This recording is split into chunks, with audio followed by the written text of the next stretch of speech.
souvenez pas du jour à venir. C'est le jour que vous êtes en train d'utiliser que vous voyez. Vous ne savez pas quand ça va venir. Vous ne priez pas maintenant, vous ne pas prier plus tard. Jésus a dit prier pour ne pas prier plus tard. Et tu dois l'accepter. Tu dois l'accepter quand c'est bon. Tu dois aussi l'accepter quand c'est bizarre. Tu dois l'accepter dans les pleurs. Tu dois l'accepter dans la joie. Tu dois accepter de tout le temps avec les. Maintenant, toi-même, il suit les petits, tu s'en vas prendre la puissance avec les autres. Tu es aveugle, ils sont aveugles. Verset 1. Quiconque croit que Jésus est le Christ est né de Dieu. Et quiconque aime celui qui l'a engendré aime aussi celui qui est né de lui. 2. Nous connaissons que nous aimons les enfants de Dieu lorsque nous aimons Dieu et que nous pratiquons ses commandements. 3. Car l'amour de Dieu consiste à garder ses commandements. Et ses commandements ne sont pas pénibles. Amen. Yes. Ìwé ìrere Jòhánù Kìíní orí karùn-ún ẹsẹ̀ ìkíní olúkúlùkù ẹni tí ó bá gbàgbọ́ pé Jésù ní Kristi agbinipa ti Ọlọ́run.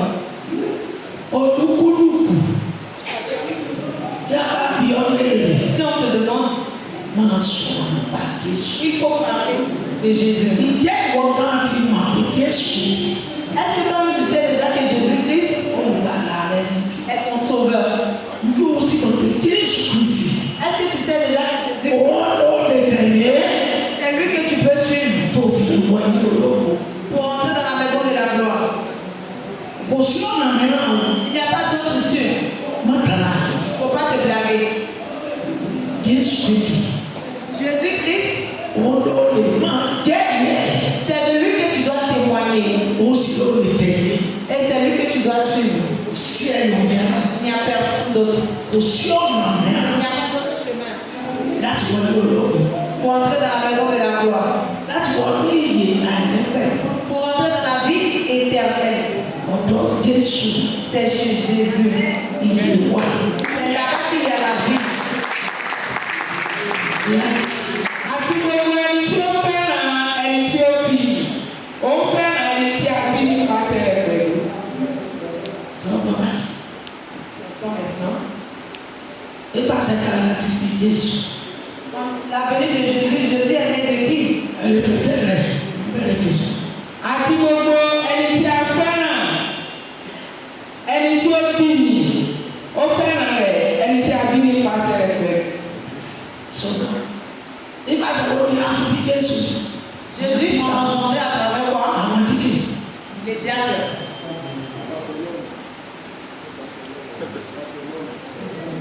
Il a été engendré. Ma Marie comme mère et puis par le Saint-Esprit comme Amen. Àbí Jésù Kristi. Jésus a été engendré. Àmọ́ pé Jésù ti di ọmọ Ọlọ́run. On sait qu'il est le Fils de Dieu. Àsìkò Jésù Kristi ní ipa àṣẹ Ọlọ́run Et par Dieu àti nípa agbára ẹ̀mí mímọ́. et par la puissance du Saint-Esprit. Tí Jésù fi gba inú màmá Màríà wá. Et Jésus est passé par les entrailles de maman Marie. Ọgbọ́dọ̀ gba bàbá gbọ́. Tu dois croire au Père Kò sì gba ọmọ gbọ́. et croire au Fils. Kò fi ayé rẹ̀. Lui donner ta vie. Ọgbọ́dọ̀ gba bàbá gbọ́ kò sì gba ọmọ gbọ́. Tu dois croire au Père et croire au Fils. Kò sì máa bọ̀wọ̀ màmá Màríà. Et puis respecter la maman Marie. Tí a ti pàṣẹ wọn bí.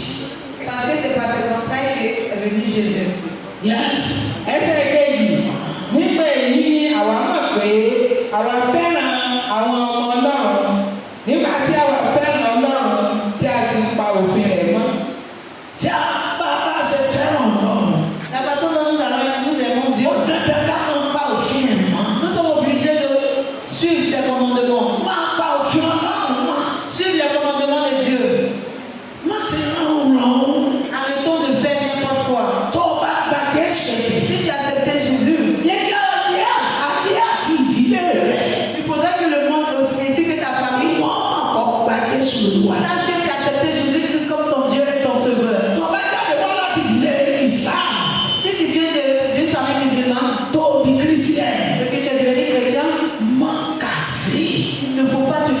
péché. Sọ fún wọn. Dis-leur Mo ti di ọmọ lẹ́yìn Jésù. que tu es devenu un fils de Jésus. Mo bẹ̀ yín ẹ̀yin náà ẹ̀ka lọ. Que je vous en supplie, suivez-moi. Ètí ọ̀gá tẹ̀lé lọ. Lui qui ne t'a pas suivi, Ìwọ dúró. toi il faut les laisser. Dúró lé Kristi àpáta. Et toi tiens avec le Christ. Tó lé lẹ́yìn náà. Parce que l'autre terre, Ní ọ̀rẹ́. c'est du sable. Bá Jésù ní òtítọ́ àti òdo. Accepte Jésus-Christ en vérité et en justice. Má gbà pẹ̀lú àbòsí. Ne l'accepte pas dans l'hypocrisie. Má gbà nígbà farasí. Ne l'accepte pas comme si genre tu te caches dedans. Má gbà láàbọ̀. Ne l'accepte pas à moitié. Má gbà pé kó o tún máa lọ ní àbáwò. Il ne faut pas finir d'accepter Jésus et puis aller chez les charlatans. Má gbà pé kó o tún máa lọ fa aláàfáà síbẹ̀ bá Ne mi. t'accepte pas et puis aller encore chez les marabouts. Ọ̀pá Jésù. Tu n'es pas en train de blaguer Jésus. Hein. Ọ̀pá mi. Tu n'es pas en train de blaguer Dieu aussi. Má béèrè agbára o. Faut pas demander la puissance des ténèbres. Má ní wọ́n sọ pé bí ọ̀gá sí àná. Faut pas laisser demander si ce n'est pas eux. Ìwọ ni kọ́ ọ̀pá ọ̀nà rẹ̀.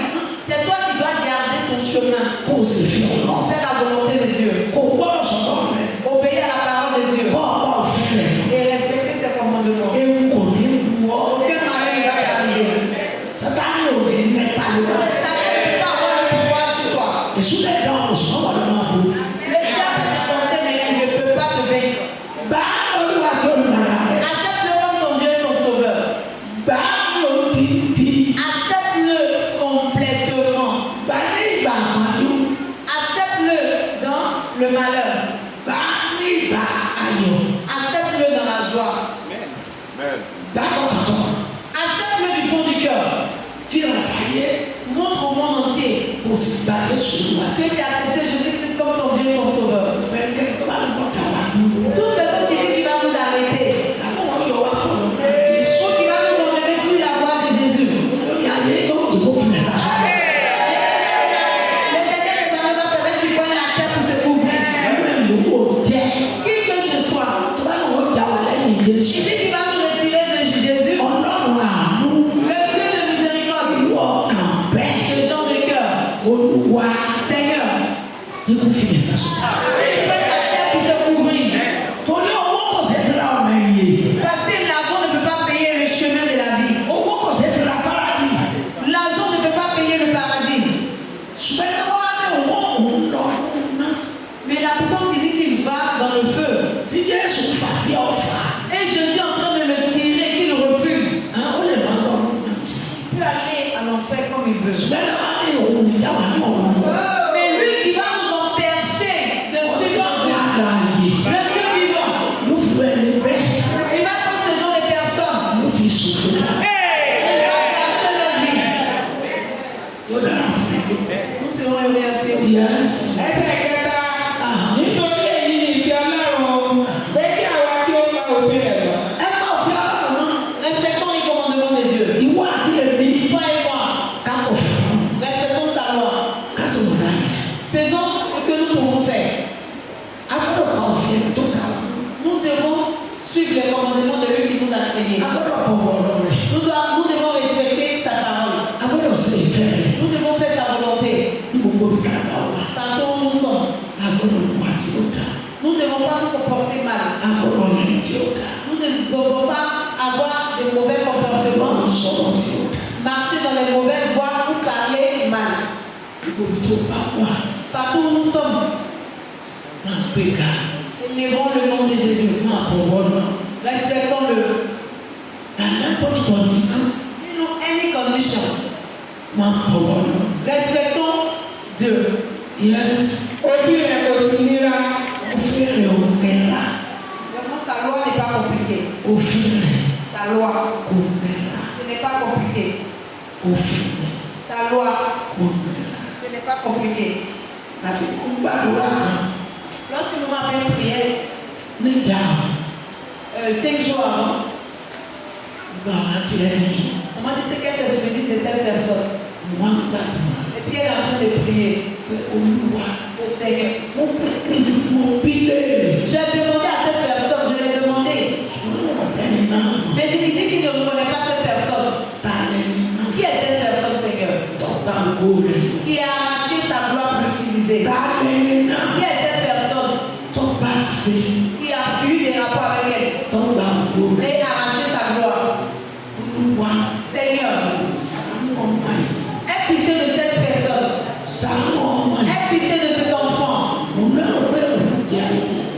Elle se dit que c'est le monde qui combat. Si on se demande, il connaît. Mais il ne sait pas que c'est vraiment amen. Quel est le laisser Qu'est-ce qu'il peut faire pour finir bon? pour pouvoir s'en sortir? On nous a dit, ton bébé, Dieu dit ce qu'il demande ton testimony. pour qu'il avance dans la prière. Parce que tu as l'homme, Mais Dieu dit, souviens-toi de ma parole. oui, mais Que on peut les parler rien. tout ce qui peut mettre l'enfant de Dieu dans des problèmes, On t'a dit, c'est ton mal. ce que l'on peut faire pour se faire du mal, On a dit, oui. que c'est déjà dans le livre saint. On a souffert, on va bien. Mais pour la personne qui n'a pas la religion, On y a mis un statut, on n'en parle. que c'est n'importe quel accident qui les arrive. On est gros. Dieu dit, regarde. Regarde, Et bien, l'homme est mort. on Mais ce qu'il tient dans la main, ils n'ont pas pris dans sa main. Maintenant, Dieu dit, maintenant, comment est-ce que tu peux avoir cela? Il a déjà utilisé. Sa gloire est déjà tombée dans la main des gens puissants. Et maman entend dans son oreille plus tard. Plus tard. Et ça vous fait attendre. Dieu peut le décharner. Si ça plaît à Dieu. Parce que Dieu a déjà dit de ne pas commettre la fornication. De ne pas commettre l'adultère. Le bénéfice de l'adultère est là. Le bénéfice du vol aussi est là. L'argent d'autrui. Tu es en train de prendre l'argent des gens. Tu mets ça dans ton compte. C'est mauvais argent. C'est l'argent à problème. C'est l'argent de malédiction. Arrête. Arrête, brouteur, arrête. Et puis il y a encore d'autres choses à part le broutage. Arrêtez. Si tu n'arrêtes pas, l'argent que tu as eu, c'est mauvais argent. Toi-même, tu es une mauvaise personne. Parce que Dieu va prendre la revanche sur la vie des personnes que tu as fait pleurer. Sur la vie des personnes que tu as fait pleurer. Il va prendre la revanche sur toi et sur tes enfants encore.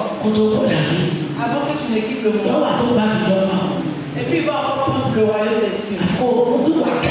Tu dois te répondre. Avoir la crainte de Dieu. Ce que tu es en train de manger qui te plaît là. Si tu respectes Dieu. Si le diable est en train de te dire mange, mange. Lorsque le diable a dit à Jésus, tiens cette galette. Tu n'es pas souvenu de sa parole. La réponse. Jésus a dit, l'homme ne peut pas être là pour du péché. Si le diable veut te pousser dans du malheur, toi-même, il ne faut pas te pousser. Le diable peut te rendre fou quand tu veux réussir. Pour ne pas que tu saches ce que tu fais. Mais si tu as le feu de l'esprit en toi, immédiatement que le diable envoie, tu dis, Père, péris Satan. Péris à toi, Satan. Toi et moi, nous ne sommes pas ensemble. Et Dieu va exaucer. Nous serons heureux. Tu ne peux pas quitter dans le péché sans que tu ne te repentisses. Sans que tu n'aies le feu de l'esprit en toi. Sans que tu n'aimes Dieu. Tu ne peux pas t'en sortir dans le péché. Mais si tu aimes Dieu et que tu as sa crainte, tu es sauvé. Dans la main de Satan et de ses disciples. Car, parce que ce qui est né de Dieu triomphe du monde. Et la victoire du triomphe du monde, c'est notre foi. 5. Qui est celui qui a triomphé du monde? Sinon celui qui croit que Jésus est le Fils de Dieu. 6. C'est lui, Jésus-Christ, qui est venu avec de l'eau et du sang. Non avec l'eau seulement, mais avec l'eau et avec le sang. Et c'est l'esprit qui rend témoignage parce que l'esprit est la vérité. Ẹsẹ̀ kẹrin, nítorí olúkúlùkù ẹni tí a bí nípa Ọlọ́run ó ṣẹ́gun ayé. Olúkúlùkù ẹni tá a bí Une personne née de Dieu ó ṣẹ́gun ayé. triomphe du monde. Èyí sì ní ìṣẹ́gun tí ó ṣẹ́gun ayé. Èyí ní ìṣẹ́gun tó ṣẹ́gun ayé. Àní ìgbàgbọ́ wa. Ìgbàgbọ́. La vie. Ó lè ṣẹ́gun ayé láì Par gbàgbọ́. notre foi. Tu ne peux pas triompher le monde sans avoir la Ó foi. lè wọjọ́ bọ̀ òrèrè láì ronúpìwàdà. Tu ne peux pas rentrer dans le royaume des cieux sans avoir Láì ṣèfẹ́ sans ọ̀dà. avoir repenti, sans faire la volonté de Ó Dieu. lè jàǹfààní nínú ikú Jésù. Tu ne peux pas manger le bénéfice dans la mort de Jésus. Torí ìfẹ́ ayé ló ń ṣe. Parce que tu fais la volonté du monde. Mo sì fẹ́ fẹ́ ara. Et tu fais la volonté de la chair. Lójú rẹ̀ tí ó sì fi ara. Et devant toi, tu ne fais pas la volonté. Kọ̀ọ̀lájú rẹ̀. C'est qu'il ne voit rien. Ṣé ìfẹ́ Olúwa? Fais la volonté de l'Éternel. Ọ̀gá Et lève Dieu. pẹ̀lú Ọlọ́run. Aie la crainte de Dieu. Níbi tẹ́lẹ̀ wà tẹ́lẹ̀ òsì. Là où l'homme est et là où l'homme n'est pas. Bẹ̀rù rẹ̀. Aie la crainte de Dieu. Bẹ̀rù rẹ̀. Aie la crainte de Dieu. Bẹ̀rù rẹ̀. Aie la crainte de Dieu. Yes. Tọ́ba àgbọ̀ Ọlọ́run ní Jésù. Si tu sais que Jésus est le Fils de Dieu, Ọ̀bọ̀wọ̀ Jésù. tu vas respecter Jésus. Ọ̀tọ́rí ọmọ Ọlọ́run. Parce qu'il est l'enfant de Dieu. Ọmọ Ọlọ́run ò pè méjì. L'enfant de Dieu, il n'y a pas de. Ọ̀bọ̀wọ̀ rẹ̀. Tu vas le respecter. Ó nà sí ẹsẹ̀. Tu vas t'éloigner du péché. Ẹsẹ̀ lọ́wọ́. Le péché vraiment fait du mal. Ikú ni èrè ẹsẹ̀. Et la conséquence du péché, c'est la mort. Ẹni tí wọ́n sọ yẹn. La personne dont on en parle, Olúwa mọ̀. Dieu connaît cette personne. Ṣùgbọ́n ó sì lẹ́wà. Mais la façon dont cette personne est jolie, Wọ́n ti gbé òkú rẹ̀. ils ont déjà emporté sa gloire. Ta ló lè gbà? Qui peut arracher sa gloire Àfi Jésù. si ce n'est pas Jésus? Jésù tó lè gbà àfọ ọ̀pọ̀. Jésus qui peut arracher la gloire, là, il faudrait que tu Kó recètes, fi ayé rẹ̀ fún. que tu lui donnes ta vie. Kó jìnnà sí irú ẹsẹ̀ bẹ́ẹ̀. Et tu t'éloignes de ce péché Kó sì pa òfin rẹ̀. et respecter ses commandements. Kó mọ̀ sí dédé. Yóò sì tún ọ sílẹ̀. Et il va te délivrer. Yes. Ẹsẹ̀ kẹfà, èyí ni ẹni tí ó wá pẹ̀lú omi àti ẹ̀jẹ̀, àní Jésù Kristi. Jésù wà Pẹ̀lú omi nìkan. Amen.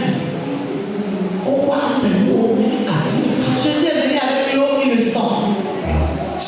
Ó wá pẹ̀lú omi àti ìfà. Il est venu avec l'eau et le sang. Yes, ẹ tẹ̀síwájú.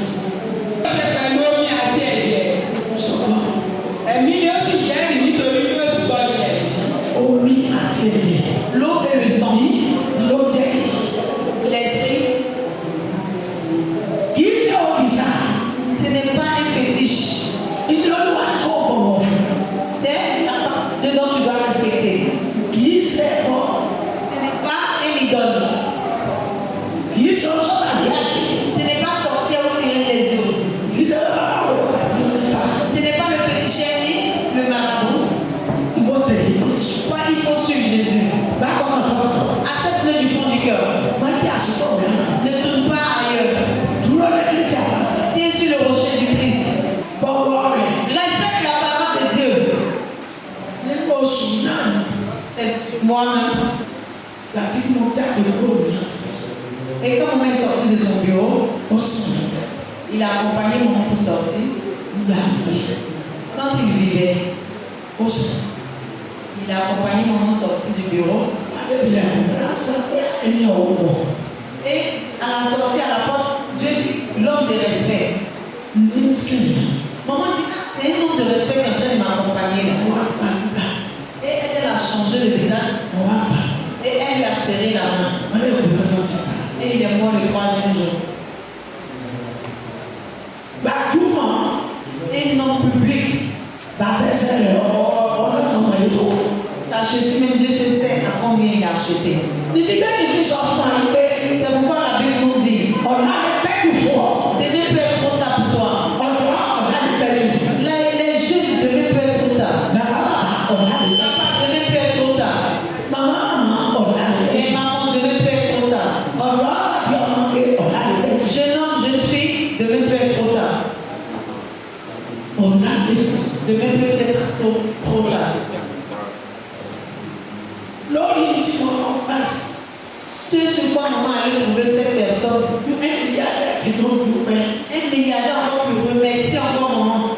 Maman, merci. Il t'ont doublé mon métier. Lórí tí mo gbé wá sọ́dọ̀. Sur ce que maman envoyait vers lui. Dọ́ọ̀ kò ti ná. Pourtant lui-même il ne sait pas que c'est déjà fini pour lui. Àná Vraiment un grand type. àná ló wọlé. Et hier ils l'ont enterré. Ṣùgbọ́n kò sí dáadé sọ nípa bàbá yẹn. Mais il n'y a pas quelque chose que tu peux dire sur ce monsieur. Mo sọ̀rọ̀ nípa Jésù. Il parle toujours à travers Jésus. A ní ọ̀dọ́ àrẹ Dieu. Et mon secours, il y a ni père ou alors. Akọ̀rọ̀ pẹ̀lú ọ̀dọ́. Il y a ni père ou alors.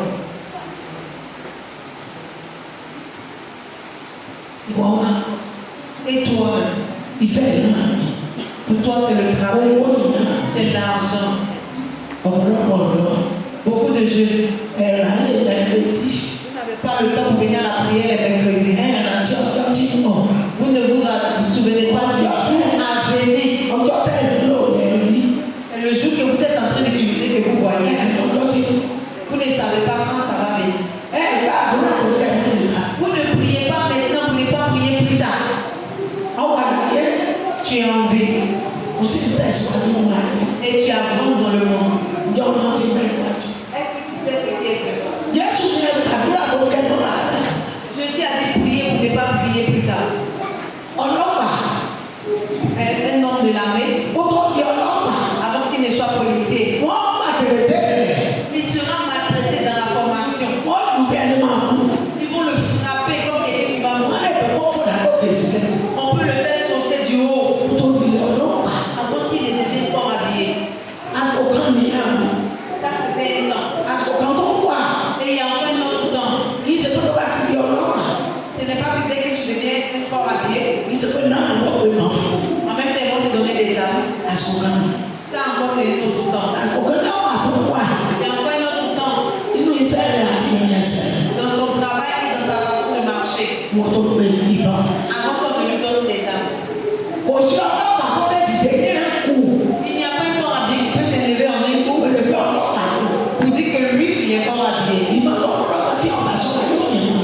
L'arme que tu as, même si tu n'as pas prêté attention, Orí ìbọn kan ní ìdí kíkọ́. Parce que là même là, on l'apprend à tirer. Yẹ gbàdúrà lẹ́fọ̀ọ́ ọjọ́ wájú yìí. Est-ce que vous priez demain? Ẹ gbàdúrà fún ọjọ́ wájú ọmọ yìí. est-ce que vous priez pour le futur de votre enfant? Yẹ gbàdúrà ọjọ́ wájú fún aya yìí. Est-ce que vous priez pour le futur pour votre femme? Ẹ̀yin kan yẹ gbàdúrà ọjọ́. Est-ce que vous-même vous priez pour votre futur? Ọ̀dọ́ àná wà sọ́ọ̀sì pẹ̀lú. La jeunesse n'a pas le temps de venir à l'église des mercredis. Kéré kì í ṣe ti yé. Mercredi ne t'appartient pas, toi. Àwọn olùsíṣẹ́ Maman dit vraiment qu'elle a pitié de nous. ìrìn àjò ló wà. Tu es en voyage. Bẹ́ẹ̀ni wájú òsì wọn ti ń bọ̀. Tu ne sais pas ce qui est devant, tu ne sais pas ce qui Ọlọ́run náà máa rò ní. c'est Dieu qui connaît. Ọlọ́run ló sì máa rò láì. Et c'est lui qui connaît demain. Orí ìrìn àjò. Tu es en aventure. Ẹ ní ọ̀pọ̀lọpọ̀ ẹ̀mí. Vous verrez beaucoup d'avions Wọ́n gbéra qui décollent pẹ̀lú ẹ̀rín. avec le sourire. Pẹ̀lú ẹ̀rín. Avec le sourire. Àwọn òṣìṣẹ́ rẹ̀. Et les travailleurs qui sont Àwọn dedans, náà gbéra pẹ̀lú ẹ̀rín. ils décollent avec le sourire. Wọ́n dírẹ́sì. Ils vont bien s'habiller. Àlọ́yà òkè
travaille. Il sait. Travaille. Il sait. Travaille. Oh, moi, on a dit sur Tu ne connais même pas la voie que le diable peut passer. Oh, Tu ne connais pas. elle doit même faire quoi place. Il y a quelqu'un ici que maman tait son nom. On te l'a donné au médecin. Maman dit ça vaut maintenant 9 ans. Regarde comment tu vois. Et une fois cette personne est venue. On est sur ma doigt. Maman dit rapprochez-vous de la prière. Elle sur ma doigt. Rapprochez-vous de la prière. Moi, sur le monde là. Tu as porté habit de valeur. Il est. Voilà sa maison. On va dire à Dieu. Ça dépasse 8. On doit sortir de personne. Maman dit Dieu me dit de t'approcher de la prière. On est à terre, c'est tout, ouais. Et puis cette personne dit à maman, on remercie déjà le Seigneur. On a dit merci. Dieu a déjà subvenu à mes besoins. On a dit pas quoi. Dieu a déjà exaucé ma prière. Lui, on s'en est pas. Maman dit je ne te parle pas de ça. On doit qu'elle pour ça. Dieu me dit de te rapprocher de la prière. Elle m'a dit non, c'est pas. Ne t'éloigne pas de Dieu. Elle pour la ça. Il faut prier. On doit s'en tout le monde. Voilà 9 ans maintenant que cette personne est couchée dans la maladie. On doit s'en. Voilà 9 ans maintenant que cette personne est couchée dans la maladie. On va s'en foutre. Maman dit Dieu me dit. Mais quand père, Et il y a quelque chose. elle est quoi, elle est là. Tu peux venir toi seul. Elle va dire. Pour venir dire. Je me mets dans mon sac. Mais si tu n'es pas concentré dans la prière, On a. c'est pas bon. Hein? On a. C'est pas bon du tout. Dans ton foie ici. Ce qui va répondre. La personne dit à maman que non, ce que tu as déjà fait pour moi, ça ne peut pas se gâter. Et il y a les termes que lui-même ne se souvient même plus où il a payé. Mais voilà 9 ans. Il est couché dans la maladie. Et puis il est en train de dire à Dieu de le rappeler à lui. Et Dieu le rappelle à lui. Il ne peut pas manger, il ne peut pas boire. Tout est paralysé sur lui. La santé qui quand on le met dans on le met dans voiture, on le transporte par il ne peut rien faire. Lui-même il a des véhicules. Il a au moins 6 véhicules. Déjà même les poussières sont déjà dessus dans sa peau. Il n'a pas prié à temps pour ne pas prier plus tard. Priez. Il nous a dit de prier sans repos et sans cesse. Si tu es vide, c'est vite que les gens de ténèbres vont venir trouver plus loin de toi. Et s'ils sont déjà prises. Mais si tu as prié, et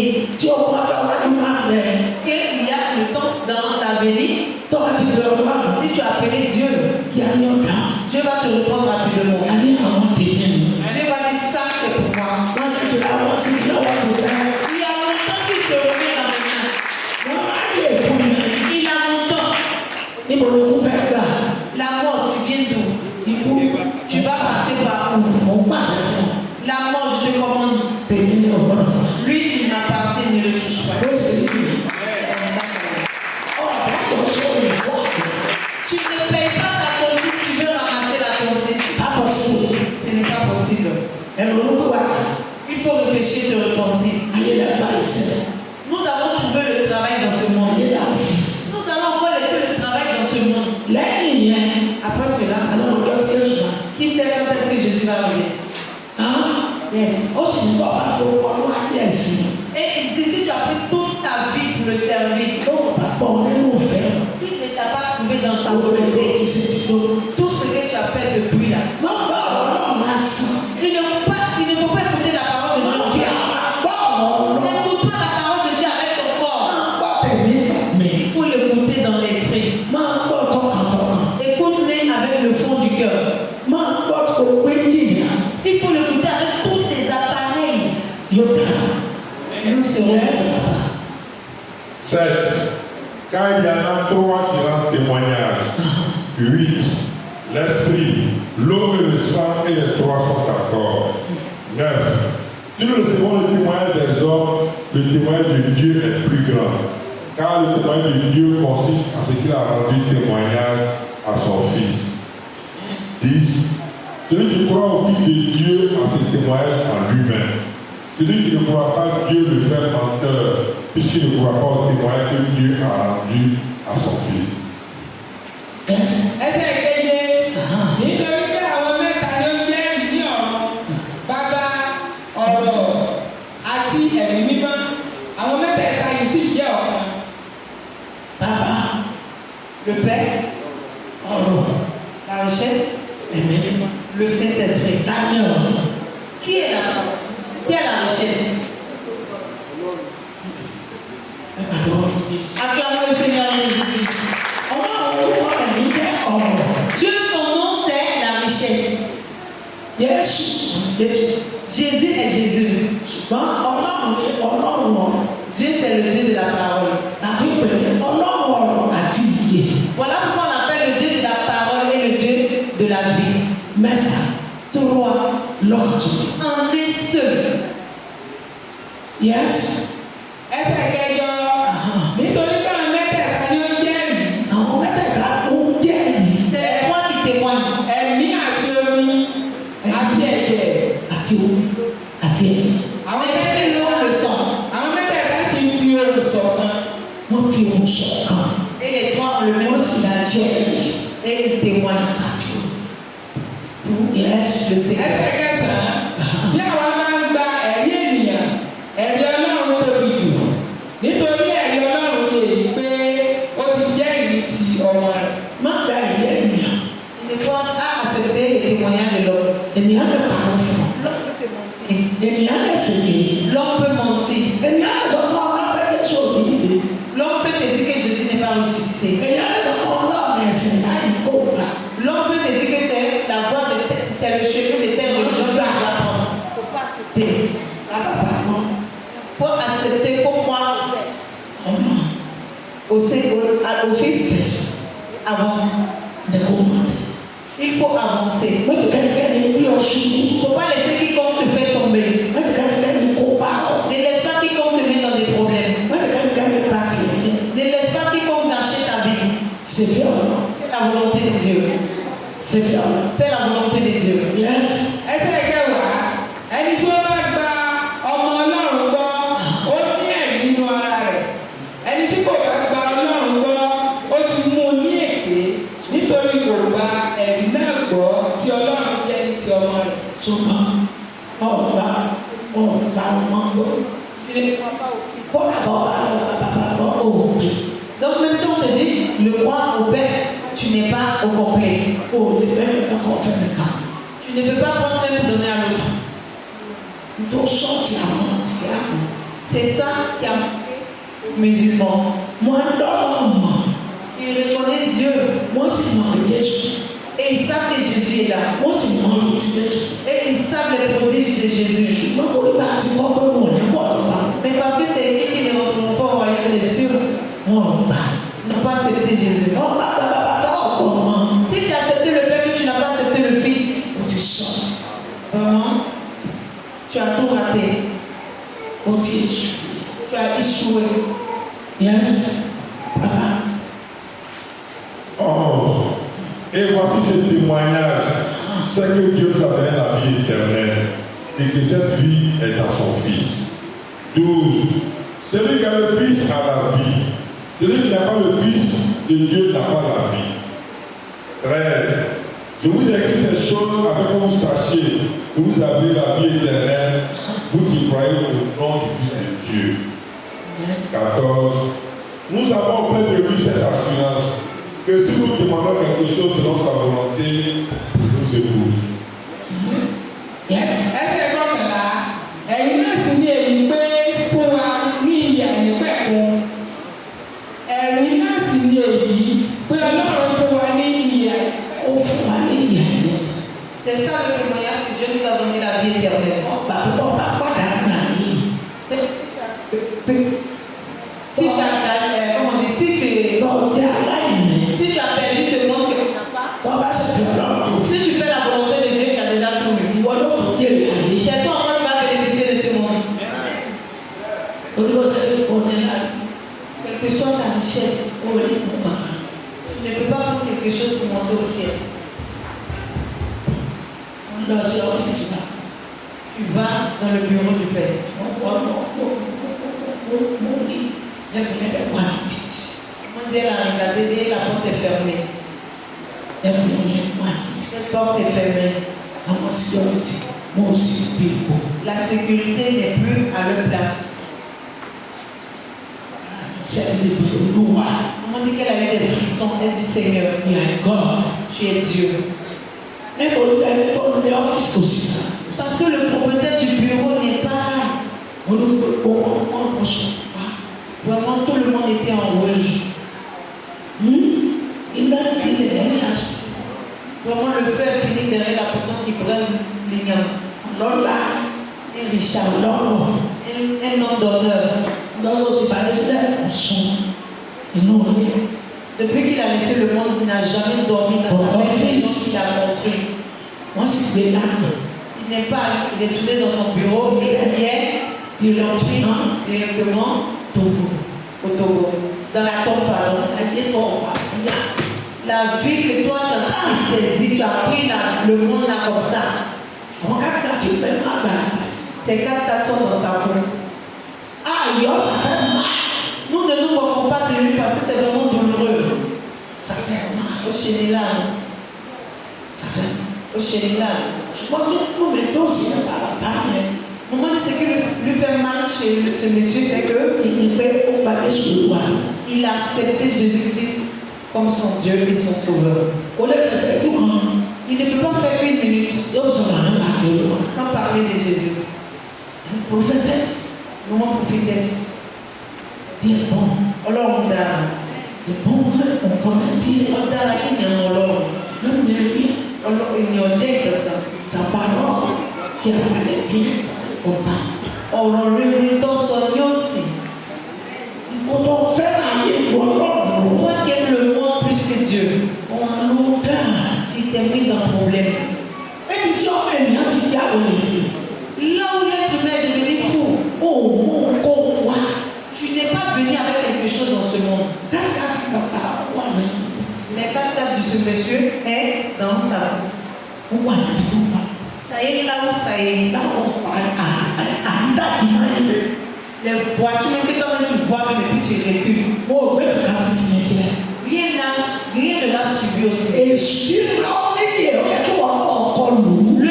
qui est en train de te rendre bête là, tu dois croire aussi le diable. Le diable qui est en train de te dire qu'il faut aimer le monde plus que Dieu. Oh, tu vois très bien ce qui se produit dans la vie d'autrui. Ça va aussi t'arriver un jour. Tu peux faire 200 ans. Si Jésus n'est pas encore arrivé, obligé, tu vas monter aussi. Maintenant, tu veux te présenter où? Mais si tu as accepté Jésus comme ton Dieu et ton Sauveur, tu vas demander comme Jésus a demandé la mort, où est ta force? Lui qui est garanti pour toi, il est là.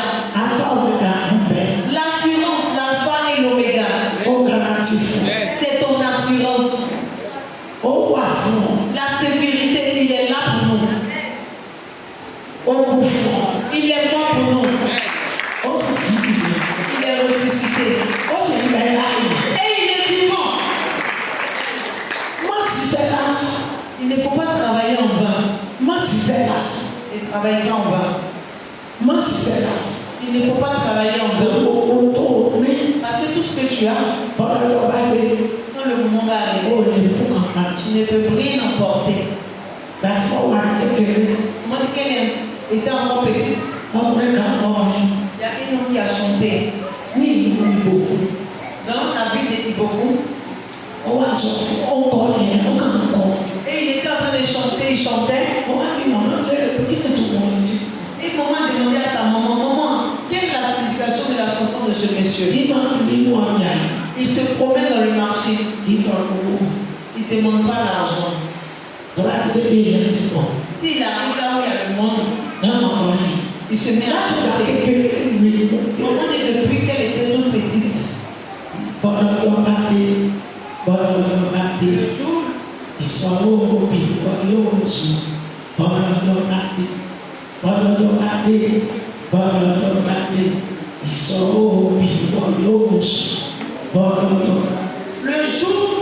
Le jour va arriver, tu vas dormir comme Kola.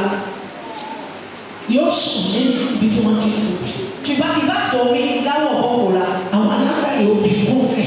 Et puis les paniers de Kola, les vendeurs de piments, les paniers d'igname. Quand il va arriver là où les vendeurs d'igname sont, il va chanter.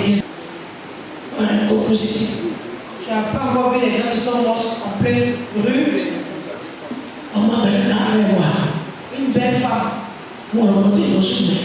On m'a dit ça ne peut même pas 4 mois. On dit elle a vu les gens dans ta scène, mais qu'est-ce qui se passe? Et puis elle a vu une personnelle dans un caniveau. C'est ce véhicule-là qui a poigné cette dame.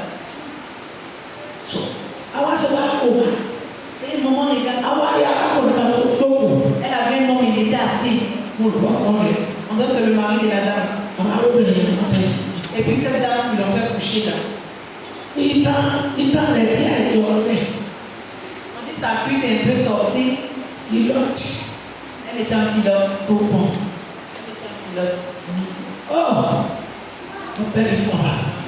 Moi, dit vraiment, un service au gardez-vous devant Dieu. Une très belle femme. Elle s'est lavée elle-même. Elle s'est habillée elle-même. Mais son trajet, elle a terminé ça au bord de la route. Dis-moi, qu'est-ce que toi tu penses dans ta vie?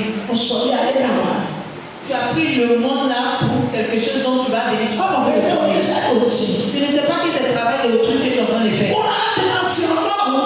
Il faut te préparer pour le travail de Dieu.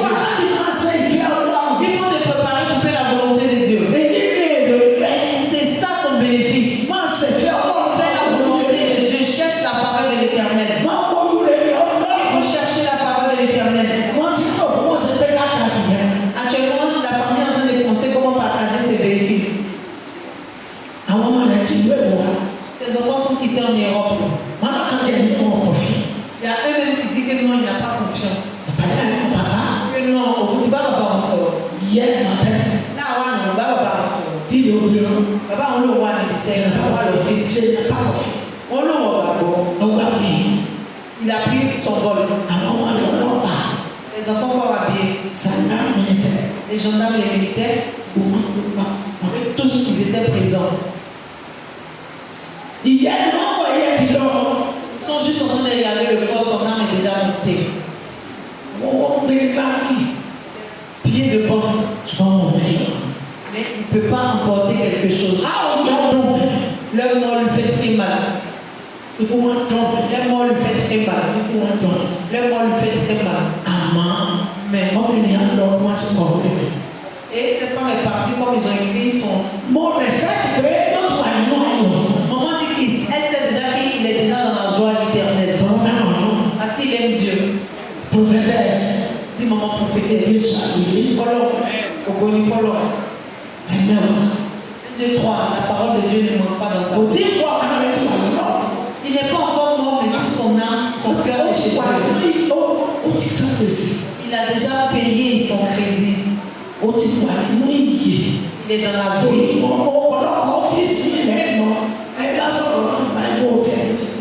Tu peux aller dans d'autres bureaux, chez qui d'autres, les choses comme ça sont arrivées. Tu as personne même ne va te le prendre. Les personnes qui ne croient pas en Jésus, quand tu leur dis que Dieu te bénisse, ils te disent merci au lieu de dire Amen. Sache que cette personne est déjà morte avant de mourir. Quand tu dis que Dieu te bénisse, vraiment, te dis merci au lieu de dire Amen. Au lieu de dire Amen. Comment il est mort vivant. Tu coules là. Yes. Il y a ici une bénie au nom. La vie éternelle est en Jésus. Yes. Est-ce que tu dis là? Elle dit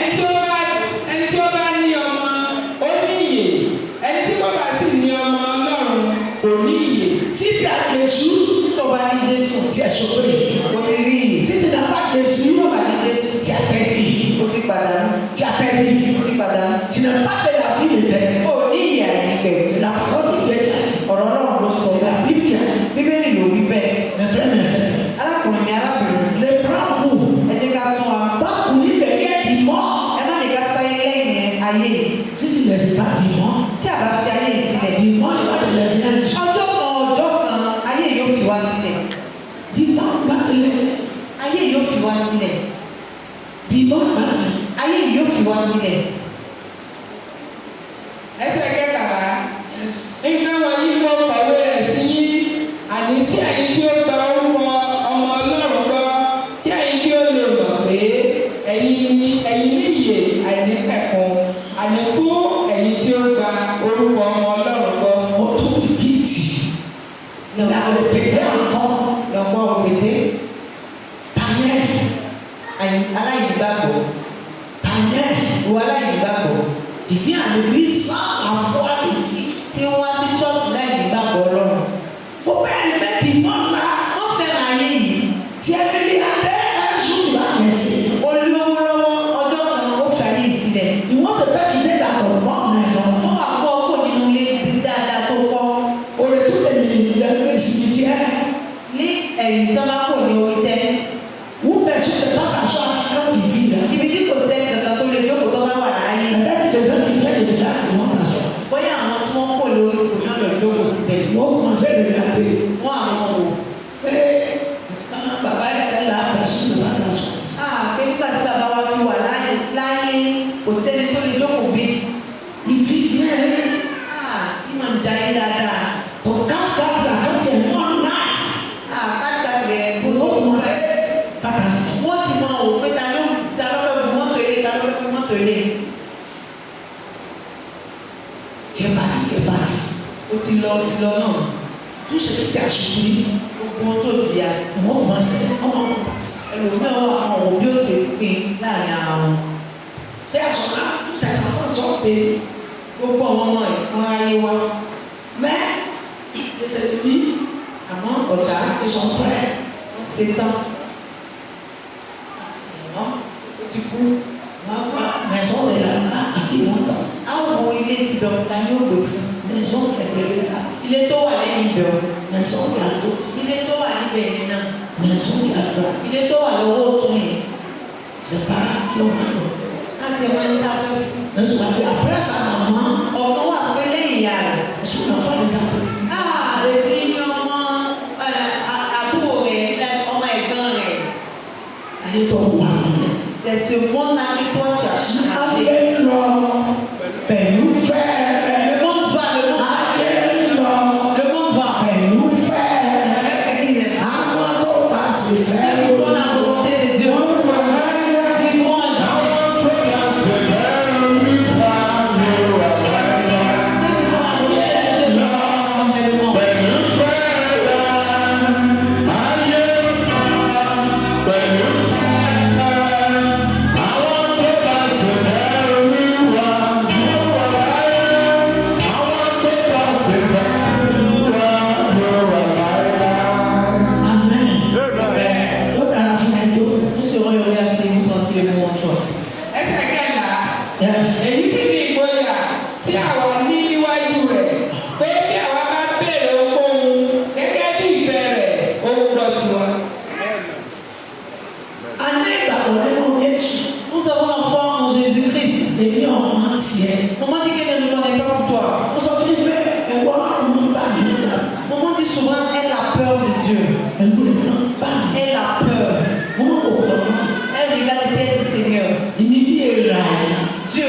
Elle est sortie. Elle dit parce que c'est qu'elle n'aime pas dans sa vie. Elle n'aime pas la chaleur. Une chaleur déborde. Clim la main devient chaud. Elle dit Seigneur, pardon. Faut pas dire je t'emmène. Maman dit Seigneur, pardon. lọ́la Demain, là, ọ̀rọ̀ yóò díẹ̀ pardon, faut faire tomber un peu de pluie. kí n sì wá náà pé lọ́dọ̀ orí náà Sans savoir que ça sera une grande pluie. ó sì rọ̀. Et puis c'est tombé. wọ́n wá tó bọ́ ọ̀rọ̀ àti ọ̀rọ̀ di Quand elle est encore sortie dehors, ó ní olúwa nígbà tó ní yẹn maman dit qu'elle a vu la pluie là. ní òṣìṣẹ́ Elle dit merci Seigneur. olúwa ó sì tó bọ́ọ̀ mi Seigneur, tu as encore entendu ma voix. ọmọ ṣé o Merci Seigneur. ọmọ ṣe Merci Seigneur. ọmọ ṣe Merci Seigneur. omi yẹn wá dé Maman dit la chaleur a diminué. àwọn gẹ́ẹ̀tì bí yẹn ṣe ń yẹ. Ouais, maman dit la chaleur a diminué. tó bá ṣe ìfẹ́ ọlọ́run Si tu fais la volonté de Dieu, ó pè é tu vas l'appeler, il va te répondre. wọ́n ìfẹ́ ayé kò lọ́kẹ́ Enlève l'amour de ó soi má dans bàa ton cœur. bẹ̀rẹ̀ àwọn gbogbo Pour ne pas tout perdre. ó mọ́ ọ̀rọ̀ òdìbò kọ́. Tu n'es pas venu avec quelque chose dans ce monde, tu ne vas pas retourner avec quelque chose. tó bá sọ pé ẹsẹ̀ lọ́ọ́ máa jẹ Si tu dis c'est le péché que toi tu veux manger, ọjọ́ kan bẹ̀rẹ̀ il y a un jour, ó pé mẹ́rin ara ẹ̀ náà un seul jour où tout l'appareil est dans tó ton bá fara hàn sí i vont tomber en panne. ní wàá bí ọ̀rọ̀ sí i. Maintenant, c'est ce que tu as fait de ton corps qui va t'emmener à nígbà ẹsẹ̀ n'accepte pas au péché. nígbà èṣù N'accepte pas au diable. lẹ́sùn bá ti fẹ́ dán o Si le diable veut te tenter, tètè fúnra il faut rapidement faire attention. Il faut rapidement faire attention. ìṣúlẹ̀ dán o fún ọtí Le diable peut te tenter pour la boisson. ó lè dán o fún obìnrin Il peut te tenter à travers la femme. lórí yóò ti yà wò Dès que tu vois la fille, tu es traumatisé. ọbẹ̀ láǹgà Tu commences vraiment à te laver les lèvres. lórí lásìlẹ̀tì lórí obìnrin D'autres même, ils font des accidents à cause des femmes. tọ́lẹ̀ Et il est mort sur place. torí ní ọpọlọ rẹ̀ Parce que dans sa tête, kò sí níbi fún náà n'est pas à la conduite. tọpọlọ bá ti rẹ̀ lọ Et si ton esprit est déjà parti, òkú ni a tu es déjà un gbàtí corps. ọba fura sí ní ọtí gbà Le temps que tu as te ressaisi là, tu as déjà cogné. ó lè fọ ọyẹ Ça peut casser ta tête. ọ̀run àpáàdé lọ́dún rẹ̀ Tu vas directement à l'enfer. tọ́lọ́ ọ̀run máa tó ọ̀run Parce que Dieu sait déjà à quoi tu penses. ẹlòmíì sì bẹ́ẹ̀ Il y a d'autres, owó c'est l'argent. ẹlòmíì bẹ́ẹ̀ ọtí Il y a d'autres, c'est la boisson. ẹlòmíì bẹ́ẹ̀ Il y a d'autres, ohun àṣàyè les choses vaines de ce monde. ló kó lé yàtọ̀ Il va mettre ça sur son cœur comme ça, il va changer. ayé Ce monde, ayé ce monde, ayé ce monde, orúkọ rẹ̀ ní ayé ce monde. tó bá yẹ ọ Ce monde, on l'appelle, je ne comprends pas. wàá mú lẹ́sẹ̀ Parce que si tu comprends le monde là, tu vas prendre le monde là léger.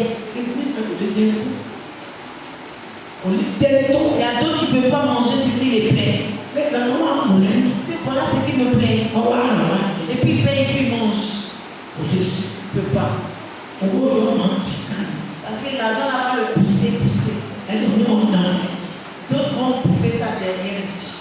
owó tó wò lè ná L'argent que tu ne peux pas bouffer. tó fi jọ lórí ọbẹ̀ Pour que tu puisses manger colonie de sauce. àwọn ọbẹ̀ òfò De mauvaises sauces. tó bá ti wù ọ́ Ce qui te plaît. yọ̀wọ́ ẹ̀ kó di Enlève ton argent et puis tu manges. ìyá ní tiẹ̀ Pour toi, c'est la vie. báwo bá lọ yá wọn ká lọ Et si tu vas te dire, alors, ó lè lu owó kìsì tu ne peux pas t'arrêter pour dire, quand j'ai voir ma cuisine. c'est vrai Sa volonté. ẹlòmíì àwọn àwọn ní ọ̀nà Si tu peux dépenser dans la maison de Dieu, yóò sọ fún ẹ bá wù ú il va commencer à fouiller dans son sac. àwọn ọkọ̀ wa ká ìtọ́ kéré Et quand il va toucher la plus petite somme. lọ́dẹ̀ tó ọ̀kan bí mi tó sọ fún mi Maintenant, pourquoi quand ta main a touché les 10 000, là, pourquoi tu n'as pas mis 10 000? lọ́dẹ̀ tó ọ̀kan sẹ́yìn mi tó sọ Pourquoi ta main a touché 5 000 et puis tu n'as pas déposé? níbo ló wù ú nínú Maintenant, tu es en train de faire passer ça. Là. ẹ̀rọ wá sí ọ̀wọ́n tó sọ ọ́ lẹ̀ Maintenant, ce qui est cher que tu as fait passer là, wọ́n ti bá ẹ̀ lórí ils ont déjà écrit. wọ́n ti bọ́ mi C'est déjà écrit. ní wàá ní ẹ̀rọ Dieu dit, regarde. ó ní àwọn bá o báwa kò bá dúró Nous allons le recevoir parce que nous ne sommes pas arrêtés. báwa kò bá rẹ̀wẹ̀sì Nous allons le recevoir parce que nous ne sommes pas découragés. àwọn ẹ̀ ti máa wọn kọrin.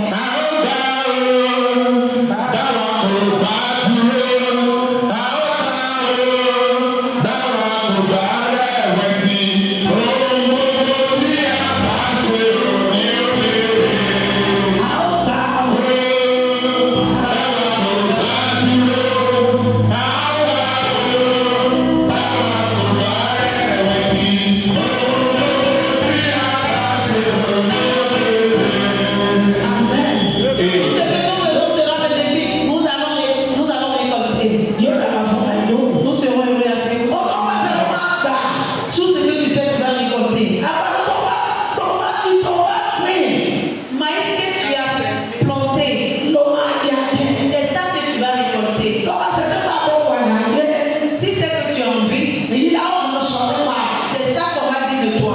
èyí ni wọ́n kọ́ lẹ́nu. Voilà ce qu'ils vont écrire aussi.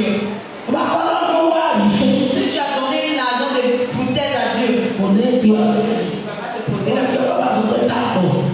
Attends, il attend le jour où il va te dire bienvenue. Ìwọ nù. C'est toi. Owó rẹ̀ kọ́. Et ton argent là. Àmọ́tò rẹ̀ dà. Et où sont tes Ilé voitures? tó kọ́ dà. Où sont tes maisons? Lọ́wọ́ wò kàn. Maintenant tu vas commencer à regarder. Kò sí àkóso mọ́. Il n'y a plus de marche arrière. Ìdájọ́ náà. C'est le jugement qui est là. Bọ́ọ̀lù wa. Maman nous en supplie. Abẹ́rẹ́ ọ̀nà. Ayons la crainte de Dieu. Káṣí fi ọ̀nà. Faisons la volonté de Dieu. Ó máa lè ní sátánì tẹ̀lé ẹ̀. Satan, c'est un bâtard. Ó máa lè ní sátánì. Satan que nous voyons là, c'est un bâtard. Sọ́kọ́ ọjà yí orí ẹ̀. Dis que je vais vivre ma vie. Tọ́ọ̀bù àwọn Jésù. Si tu ne connais pas Jésus, Tọ́ọ̀sì gbọ́dọ̀ rẹ̀. et que tu n'as jamais écouté sa O parole, lè sọ fún ọjà yí orí. c'est là que tu vas dire que je vais vivre ma vie. Tọ́ọ̀bù sì jẹ́. Mais si tu as vécu Tọ́ọ̀bù bá Jésù tó fi kú. que tu n'as pas accepté Jésus jusqu'à la mort, Ìyá ń bẹ lọ́rùn fún ọ. waouh. Ṣùgbọ́n bá wá sí ọjà Jésù. Mais si tu as dit Jésus, Kò sí àbọ̀jà ìgbà yìí. Jésus, je ne suis pas dans j'ai fait FV. Nínú ayé àwọn ọmọ ìgbàlá. Dans la vie des enfants de salut, Ọmọ àjọ̀rún. les enfants qui vont hériter du royaume des cieux, Ọmọ aláyélúwà. les enfants de la vie, Ọmọ ọba. les enfants de rois, Ọmọ ọba tó dá ọba. les enfants de rois qui Ọmọ ont ọba tí les ọba jẹ. enfants de rois qui n'ont les rois. Bí tó ti máa ń yan Là où tu vas faire le malin, nínú ọ̀la. dans l'honneur. Luc 6. Verset 36, Títí dé kàránù. jusqu'à 39. Luc 6, verset 36. Soyez donc miséricordieux comme votre Père est miséricordieux. 37. Ne jugez point et vous ne serez point jugés. Ne condamnez point et vous ne serez point condamnés. Absolvez et vous serez absous. 38. Donnez et vous sera donné. On versera dans votre sein une bonne mesure, serrée, secouée et qui déborde, car vous mesurerez avec la mesure dont vous serez servi. Sois béni. Amen. Yes. Lúùkù orí kẹfà ẹsẹ̀ kẹrìnlélógójì jẹ́ kí ẹ̀yin bí ó ní àánú gẹ́gẹ́ bí bàbá yín sì ti ní àánú. Yóò rà. Est-ce que tu as pitié? Ó rà. Tu n'as pas pitié. Ẹlẹ́sìn ọ̀la. Un pécheur n'a pas de pitié. Ẹlẹ́sìn yóò rà. Un pécheur n'a pas de pitié. Torí tó bá náà. Parce que si tu as pitié, Ó ní sọ́kọ́ ní ẹgbẹ́ níkà. tu ne vas pas faire du mal à ton prochain. Ntí ọ̀fẹ́ ò ní dé borí. Ce qui ne veut pas, tu ne vas pas le faire voir cela. Ó ní dáhùn. Tu ne vas pas essayer. Ó rà. Tu n'as pas pitié. Ó ní ìfẹ́. Tu n'as pas l'amour. Yes. ẹsẹ̀ kẹtàdínlógójì ẹ má ṣe dání ní ẹjọ́ a kì yóò sì dá yín ní ẹjọ́. Sọ̀rọ̀. Má ṣe dá mi ní ẹ̀jọ́ àkìyó rà. Ne me juge pas que tu ne seras pas jugé. ẹ má ṣe dání ní ẹ̀bi a kì yóò sì dá yín ní ẹ̀bi. Sọ̀rọ̀. Tu entends? Má dá mi lẹ́bi. Ne me condamne pas. Ṣùgbọ́n a ò ní dá. Et on ne va pas te condamner. Yes. ẹ dárí yìí a ó sì dárí yìí. Sọ̀rọ̀. Ẹlòmíì bẹ́ẹ̀. Il y en a d'autres. Lọ́ba tó jẹ́ ibi. S'il a tort, Yóò tún gbóró ní à. il va encore s'arrêter sur la Sọ́wọ́n lè wọ báràdì. Donc tu penses qu'on entre au Ó lè paradis. wọ Tu báràdì. ne peux pas entrer au paradis. Lọ́ba ṣe tí ò dá. Si tu fais ce qui n'est pas bon, Ọgbọ́dọ̀ lè kọ̀ ní. tu dois reconnaître que ce que tu as fait. Ọlọ́run yà wèrè nígbà tó ṣe tí ò dá. Peut-être que tu avais la folie quand tu le Bóyá faisais. nígbà tó kọ́ lé ẹsẹ̀ Sátánì ti bá ọ. Peut-être que quand tu as connu le péché, Satan t'a tapé à Gbogbo l'épaule. ọmọ tó ń ṣe. De ne pas faire ce- de ne pas te Ọ̀gbọ́dọ̀ soumettre.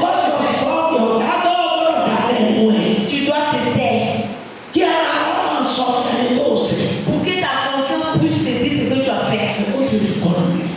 Tu as reconnu, Ó ti rí kọ́. tu as reconnu, Ó ti rí kọ́. tu as reconnu. Ní pòpléèmù bí ẹ̀kọ́ ọ̀gbọ́n. Tu as encore blâmé la personne qui a raison. Ṣùgbọ́n tí kí ló tẹ́lẹ̀ nì? Mais toi, le chrétien, vérité, Ọmọ mi pé il sait que ẹnì kan sọ̀rọ̀. quelqu'un a parlé, Ó ní pasteur, c'est pasteur. ó ní tí ènìyàn pọ̀ bá wàásù Il dit si lui il a prêché, tàbí pé òun lọ nígbò ou bien que lui il s'en va dans la rue, il marche dans la rue. níta èèyàn bá ṣe é jọ láti. Il dit si quelqu'un lui a fait ce qui n'est pas bon, Ọlọ́run máa sọ pé ọlọ́run máa jẹ kó mọ̀ sọ. il dit à Dieu, oui Seigneur, pourquoi lui va parler? Tọ́tọ́ bá sọ.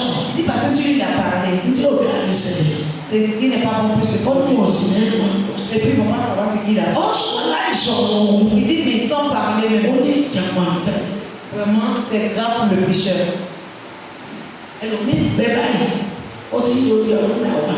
Il y a d'autres personnes comme ça qui sont en train de garder rancune de 10 ans, Ó di ọdún márùn-ún.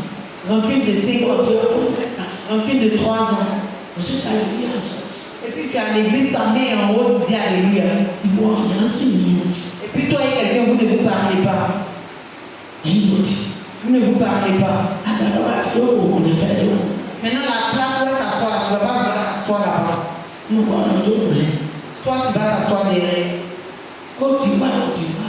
Tu es venu avec, tu es venu avec. Kó o lè fi ẹ̀. Donc méfie-toi Pẹ̀lú ẹni bí. avec les mauvaises Ẹ̀yà kì personnes. í sọ̀tì. Ça, ce n'est pas la rancune. Ó ti mọ̀ pé lẹ́yìn sẹ́ni tó o lè sùn. Tu sais seulement que cette personne n'est pas quelqu'un à qui tu dois t'approcher. Ẹlòmíì bẹ̀ kírísítẹ́nì náà kírísítẹ́nì. Il y a des gens, c'est chrétien, non chrétien. Ó di ẹgbẹ́. Toute sa vie, là, c'est la rancune. Tí a sọ ló ṣe yìí ní kí. Ce qu'il veut, il n'a pas fait. Tu ne peux pas le saluer. Ó sì fẹ́ wọ̀ ní ọkọ. Et puis tu veux rentrer au royaume des cieux. Bàkí bàbá sọ pé wá bọ̀. Tu veux que Dieu te dise bienvenue, Ọmọ ọ̀dọ̀ ni. mon bon fils. Yẹ́sù ní máa dàjọ́ àwọn máa dà ọ́. Jésus dit, il ne faut pas juger pour ne pas qu'on te juge. Tọ́lú wọ́n ti mọ̀ pé òun ló ní dàjọ́. Parce qu'il sait que c'est lui le juge. Wọ́n lè dá ẹjọ́ tó sọ pé bẹ́ẹ̀ kọ́. On peut juger puis on dit que c'est pas ça. Wọ́n lè dá ẹjọ́ tó mọ̀ ọ̀sẹ̀. Toi, tu peux le juger et puis ça te met encore dans les péchés. Má dàjọ́. Il ne faut pas juger. Fi lọ́wọ́ nù. Il faut le laisser dans les mains de Dieu. Ẹsẹ̀ kejìdínlógójì. Yes. Ẹ fi fún mi, a ó fi fún yín. Òṣùwọ̀n dáradára, a kì í mọ́lẹ̀ àti àbí àpòwọ́sílẹ̀ ni a ó wọ̀n sí àyà yín. Lórí fi fún. Est-ce que tu donnes? Sọ̀rọ̀ fi. Est-ce que tu donnes? Sọ̀rọ̀ ṣètọ́ rẹ̀ náà. Est-ce que tu fais miséricorde? Est-ce que tu aides ton prochain?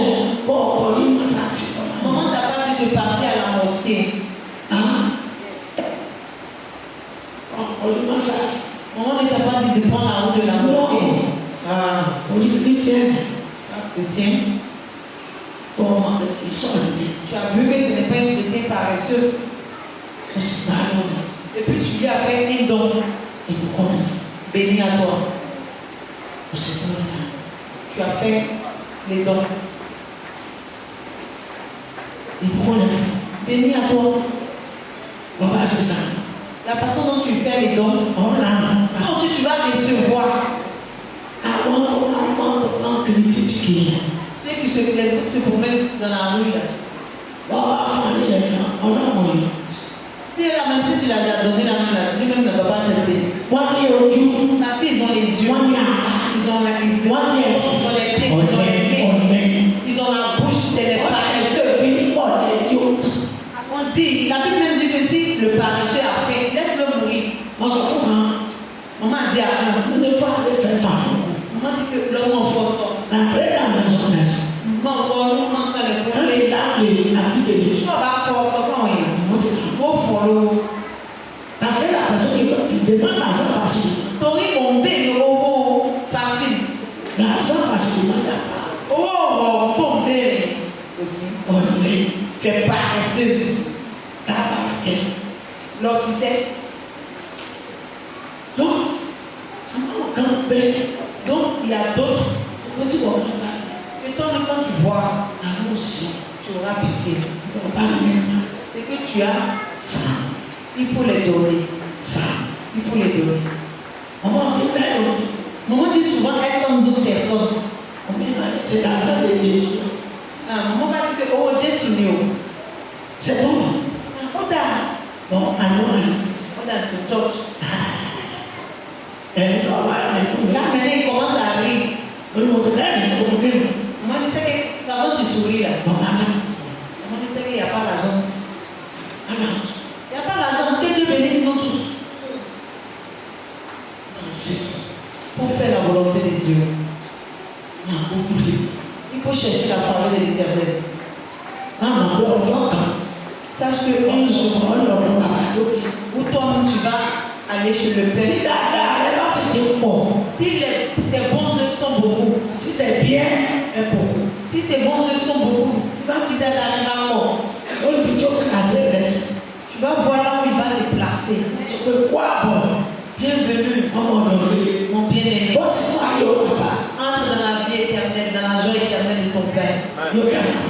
serons heureux. Yes. Nítorí òṣùwọ̀n náà tí ẹ̀yin fi wọ̀n, oní a ó padà fi wọ̀n fún yín. Òṣùwọ̀n. La mesure. Bá fi wọ̀n náà fi wọ̀n. Que vous prenez pour mesurer, c'est la même mesure là qui vont prendre pour vous mesurer. Òṣùwọ̀n náà bá fi La mesure que tu vas prendre, náà fi wọ̀n. c'est cette même mesure qu'ils vont prendre. Yóò dára. Toi, nous serons heureux. Ẹsẹ̀ kọkànlélógójì. Yes. Ó sì pa òwe kan fún wọn. Afọ́jú lè ṣe amọ̀nà afọ́jú. Àwọn méjèèjì kì yóò sì ṣubú sínú ihò. Kòtò. Àwọn méjèèjì gbà L'aveugle ne peut pas conduire l'aveugle, sinon les deux dans ta mọ́tò vie. mẹ́ta lè tu. Yes. Dúró tí mo ti ní tẹ̀lé. Dans un trou où ils ne vont pas s'en sortir. Afọ́jú ọ̀gbọ̀n fa afọ́jú lọ. L'aveugle ne peut pas tenir un autre aveugle. Ìwọ́n tó ti di ọmọ lọ. Toi qui es déjà enfant de Dieu, Ìgbésí ayé ẹ̀ gbọ́dọ̀ di ọ̀tọ̀. ta vie doit être différente. Ìwà rẹ̀ gbọ́dọ̀ di ọ̀tọ̀. Ton comportement doit être différent. Ìṣe rẹ̀ gbọ́dọ̀ di ọ̀tọ̀. Ta façon de faire doit être différente. Tí mo bá wà ní mọ́tò náà, Maman dit souvent qu'elle est dans la voiture. mo máa ń wo oríṣiríṣi. Elle regarde beaucoup de choses. Mo ní ní ọjọ́ ìsìn. Aujourd'hui est dimanche. Bẹ́ẹ̀ bá lọ ẹ máa ń ṣàkíyèsí. Si nous partons, faisons attention. Ó rí ṣọ́ọ̀bù àwọn tí ìṣèlú jẹ. Nous verrons le magasin des gens qui ne sont pas chrétiens Wọ́n sì tì. fermé. Ìwọ ìṣàkíyèsí pọ̀ náà. Donc toi, tu ne remarques pas les Wọ́n á ti ṣọ́ọ̀bù wọn. Et il fait même boutique. Torí pé Olúwa sọ pé ọjọ́ ìsìn. Parce que Dieu a dit le jour du sabbat, jour de repos. Wọ́n tì í lẹ̀. Le 7e jour, c'est le jour de repos. Et il fait même magasin. Est-ce que toi, chrétien, Má jẹ́ afọ́jú. tu ne vois pas? Ne sois pas aveugle. Ne sois pas aveugle. Wọ́n ti rí ìran Toi, tu as déjà vu. nígbà tó ti máa yé. Parce que tu connais Jésus. Ọ gbọ́dọ̀ tẹ̀lé afọ́jú. Tu ne dois pas suivre ce que Ọ gbọ́dọ̀ l'aveugle fait. Ọ gbọ́dọ̀ kásá afọ́jú. Tu ne dois pas copier sur leur Torí comportement. wọ́n mọ̀. Parce qu'ils ne savent pas. Tí a bá mọ̀, S'ils savent, wọ́n ní ils ne vont pas le faire. gbọ́dọ̀ tí Toi qui sais, gbọ́dọ̀ ṣẹ́ẹ̀kì tu dois changer. tọ́lá fẹ́ràn. Si tu t'aimes toi-même. Dàgbà kò sí láyé. Il n'y a pas le jugement dans ce monde. Bẹ́ẹ̀ àdájọ́ láyé ọlọ́run máa tó dà. Même si quelqu'un même a jugé dans ce monde, Dieu va reprendre le jugement. Bẹ́ẹ̀ àdájọ́ ọlọ́run tó máa tó. Et même si tu n'as pas jugé, Dieu va les juger. C'est Dieu ọlọ́run. Fais la volonté de Dieu. Bẹ́ẹ̀ ọlọ́run. Aie la crainte de Dieu. Gbọ́dọ̀ sí lẹ́nu. Obéis à sa parole. Má ṣe bẹ́ẹ̀ máa ń kó Il ne faut pas le servir avec d'autres choses. yóò dà. Nous serons heureux. Yes. Amen. Amen. C'est vrai. Fais la volonté de Dieu. C'est vrai. Fais la volonté de Dieu. C'est vrai. Fais la volonté de Dieu. Ça, Allons dans le livre des Psaumes. ça est Psaume 115, verset 3 et jusqu'à 15. Psaume 115, de verset 3 jusqu'à 15. Psaume 115, verset 3. Notre Dieu est au ciel, il fait ce qu'il veut. Car les idoles sont de l'argent et de l'or. Elles sont l'ouvrage de la main des hommes. 5. Elles ont une bouche et ne parlent point. Elles ont les yeux et ne voient point. 6. Elles ont les oreilles et n'entendent point. Elles ont un nez et ne sentent point. yes. Orin Dáfídì ọgọ́rùn-ún àti mẹ́ẹ̀ẹ́dógún ẹsẹ̀ ìkẹta ṣùgbọ́n Ọlọ́run wá bẹ ní ọ̀run ó ń ṣe ohunkóhun tí ó wù ú. Ẹsẹ̀ ìkẹrin fàdákà àti wúrà ní èrè wọn iṣẹ́ ọwọ́ ènìyàn. Ẹsẹ̀ ìkarùn-ún wọ́n ní ẹnu ṣùgbọ́n wọn kò sọ̀rọ̀ wọ́n ní ojú ṣùgbọ́n wọn kò ríran. Ẹsẹ̀ ìkẹfà wọ́n ní etí ṣùgbọ́n wọn kò gbọ́ràn wọ́n ní imú ṣùgbọ́n wọn kò gbóòórùn. Sẹ́yìn náà. C'est ça que tu suis. C'est ça que toi tu Ẹlòmíì suis. bá rí inú ilé olóòsàn Si toi-même on vu la maison de un féticheur, yóò sì fìlà. il va enlever le chapeau. Yóò àná kan nílẹ̀. Et puis il va commencer à trembler. Il respecte òsàn. Il est en train de respecter les fétiches qu'ils ont déposés. Yóò sàn. C'est quoi est fétiche? Nígbà tó o lé iná ní. Vu que tu n'as pas l'esprit de Dieu, Ó lè fẹsẹ̀ fọ́ọ̀mù ní wọn náà. tu peux prendre ton pied même pour casser leur vie. Ni wọ́n sì ní Il lọ́wọ́. fait quoi? Kò lẹ́jẹ̀ náà. Il n'a pas sang en lui. Kò sómi Il n'y a pas l'eau sur Ògúnlùdù. c'est rien, c'est vide. Ògúnlùdù. C'est vide. Kò lè sí ọ̀rìn nǹkan. Il ne peut rien te faire. Ṣùgbọ́n tó ọ̀bà ní Jésù. Mais si tu n'as pas Jésus, Ìgbàgbọ́ rẹ̀ la foi, ó lè kó bá ọ. ça peut te mettre dans des problèmes. Ọ̀gbọ́dọ̀ fún ìbàdàn fún ẹ̀mí. Tu ne dois pas te prosterner pour la saleté. Ọ̀gbọ́dọ̀ lórí èṣù àtọ̀kùnkùn rẹ̀. Tu ne dois pas donner le Satan et ses disciples. Ọ̀gbọ́dọ̀ dá ọlọ́run pé òní ọlọ́run. Tu dois reconnaître Dieu, que Dieu, il est Dieu. Ó sọ̀rọ̀ gbà á. Et tu dois l'accepter. Ọ̀gbọ́dọ̀ gbà á nígbà tó wọ̀. Tu dois l'accepter quand c'est bon. Ọ̀gbọ́dọ̀ gbà á nígbà tí ó wọ̀. Tu dois aussi l'accepter quand c'est bizarre. Ọ̀gbọ́dọ̀ gbà á ní ìgbà ẹ̀kú. Tu dois l'accepter dans les pleurs. Ọ̀gbọ́dọ̀ gbà á ní ìgbà ẹ̀mí. Tu dois l'accepter dans la joie. Ọ̀gbọ́dọ̀ gbà á ní ìgbà gbogbo. Tu dois l'accepter tout le temps. Tí wọ́n máa sọ lójoojúmọ́. Si on dit toujours, Ọ̀rọ̀ tó kóró ni. c'est la parole et amen. Nínú ọ̀fọ̀ ọmọ. Que dans le deuil d'enfant, Ní ọlọ́run ti bẹ̀rẹ̀ lórí òkè. que Dieu a établi ce ministère à maman. Aṣọ dúdú lọ. Parce que son ennemi était en noir béni, Nínú ọ̀run. dans le soleil. Báwo sì ni? Et quand elle arrive au carrefour là, Ọ̀gbọ́n dúró. elle entend stop, arrête-toi. Et elle a commencé à entendre, écouter ce que Dieu est en train de dire. Wà níbi tó ti kú. Dieu dit là où tu as arrêté, Máa lọ ìyá. il faut égaler tout droit. Àwọn ẹni kan ti fò sí. Tu vas voir quelqu'un en train de laver. Lẹ́yìn ìlú lọ́rùn láti gbà. Demande où ils sont en train de vendre un terrain. Pẹ̀lú omi lórí. Tout avec les larmes aux yeux. Àwọn èèyàn wà nílẹ̀ bí omi. Les gens sont à la maison comme l'eau chez elles. Wọ́n lẹ́nu bá bẹ̀rẹ̀ mi. Maman dit, quiconque qui demande après moi, Mo bá ń pa àwọn tí wọ́n. dites-leur que ses parents sont venus la chercher. Torí bẹ́ẹ̀ ni Parce que quoi? Ọlọ́run wù mí. Dieu lui plaît. Bọ́ọ̀ bá torí ìṣòro ọkọ̀ náà mẹ́. Si tu as regardé à cause des problèmes et puis tu t'es détourné de Dieu, Lọ́sì tó kú bá. tu vas prendre le Kí ni ó sì? placé et puis tu vas faire Ó quoi? lè pàwọ́ kan. Il peut te tuer toi-même. Ọlọ́run ló bí. Donc comme il a tué ton enfant, donc tu es fâché. Ọlọ́run ò sì bá bínú. Tu ne peux pas te mettre en colère avec Dieu. Bìkínní àtẹ̀yìn láì kò sí.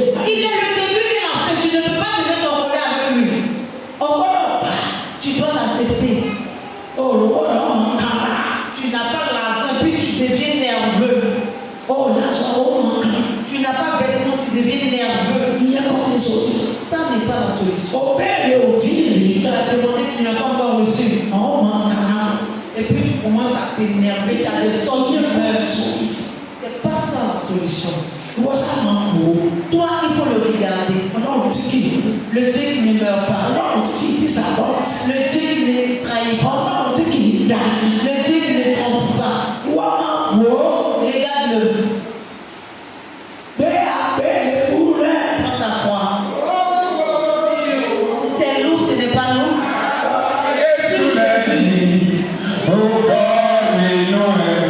Tu vas sortir dans la scène.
Tu ne vas pas échouer.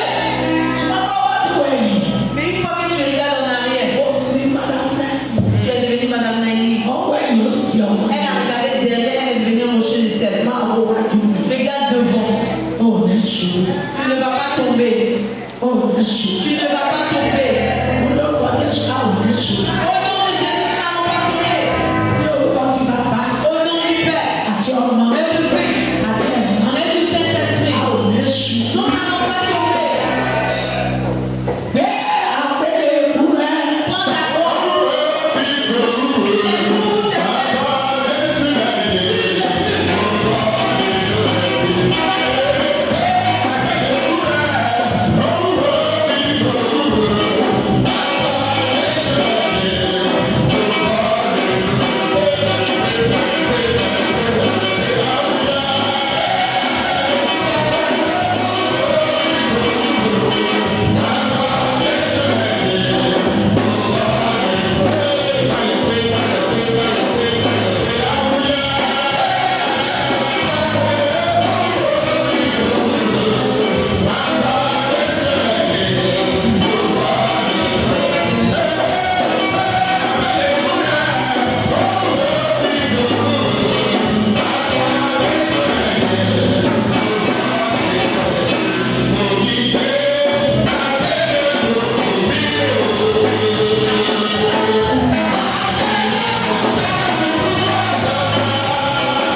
Tiens avec Dieu. Fais sa volonté. Aie la crainte. Obéis à sa parole. Bénis à nous, Seigneur. Faites. Est dans des mains et ne touche point. Des pieds et ne marche point. Elles ne produisent aucun son dans leur gosier. 8. Il leur descend ce qui les fabrique, tout ce qui se confie en elle. 9. Israël, confie-toi à l'Éternel. Il leur secours et leur bouclier. Ẹsẹ̀ kéde. Wọ́n ní ọwọ́ ṣùgbọ́n wọn kò lò ó. Wọ́n ní ẹsẹ̀ ṣùgbọ́n wọn kò rìn. Bẹ́ẹ̀ ni wọn kò sọ̀rọ̀ láti ọ̀fọ̀ wọn jáde. C'est ce que toi tu es en train de servir. D'autres même vont quitter ici pour aller au Nigeria. Ou quitter ici pour aller à Lomé. Pour aller au Bénin. Ils cherchent la puissance. Les gens qui vont aller se promener, ceux qui vont aller se promener avec lui aussi, ils vont l'emmener au Burkina. Ils cherchent quoi? Ils cherchent la force. Il y a d'autres quand tu arrives au Nigeria. Et maintenant ils ont commencé le parcours. Partout on est dit là-bas il est fort. D'autres ils sont allés chercher la force et puis ils sont morts. Ils ont eu un accident et puis ils sont restés dedans. Il faut t'accrocher à l'enfant et Oméga. Le Dieu qui ne trahit pas, qui ne donne pas la honte, qui n'abandonne pas, il ne te décourage pas. Nous serons heureux. Ẹsẹ̀ kẹjọ. Àwọn tí ń ṣe wọ́n dàbí wọn. Bẹ́ẹ̀ ni olúkúlùkù ẹni tí ó gbẹ́kẹ̀lé wọn. Et ils se ressemblent. Bẹ́ẹ̀ ni àwọn tó gbẹ́kẹ̀lé wọn. Bẹ́ẹ̀ ni olúkúlùkù ẹni tí ó gbẹ́kẹ̀lé wọn. Ainsi tous ceux qui placent leur confiance en lui. Il y a un qui a utilisé la puissance des ténèbres pour venir ici à la montagne.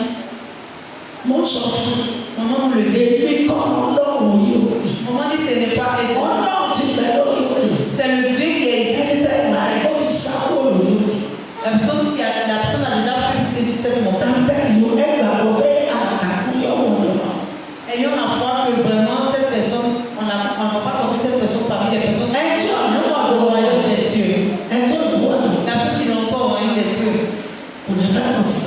Il ne va pas aimer la vérité. Dieu vous aussi décoller. Jusqu'à la mort, il ne va pas aimer la parole.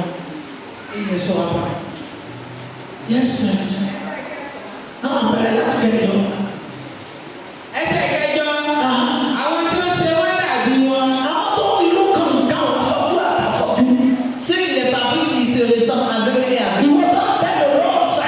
Maintenant, toi-même, ils Tó sont. tẹ̀lé sorcier. Tu suis les petits, tu suis les sorciers. Tu ne vas pas prendre la puissance avec les gens. Tu es aveugle, eux-mêmes, ils sont aveugles. Ẹ̀ka òkúrùtù ni Les ó. aveugles se suivent. Bẹ́ẹ̀ ni olúkúlùkù ẹni tí ó gbẹ́kẹ̀lé wọn. Wọ́n tó gbẹ́kẹ̀lé. Et toi, tu places ta confiance en Dieu. Bákan náà òkú lẹ́lẹ́jà ń ta. Ainsi, on le vend, on vend les poissons morts. Mo sọ fọ́bìnrin àgbà bàbá. Maman a dit à cette dame, Mo ní màá. maman dit, toi, madame, Mi náà kìkà ló sí. je n'aime pas ce que tu as fait là. Mo wá kọ́lẹ̀.